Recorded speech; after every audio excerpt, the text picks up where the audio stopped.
Hi! In front of me is OPPO Find X3 Neo, and today I would like to show you how you can switch on or off location of this OPPO.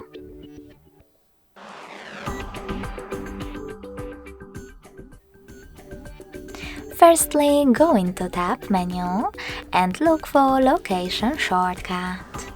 When you find it, click on it. As you can see, mine is white.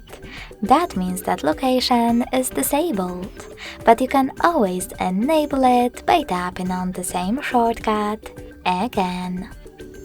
If you want to, you can also go into Devices Settings, scroll down and look for Location section.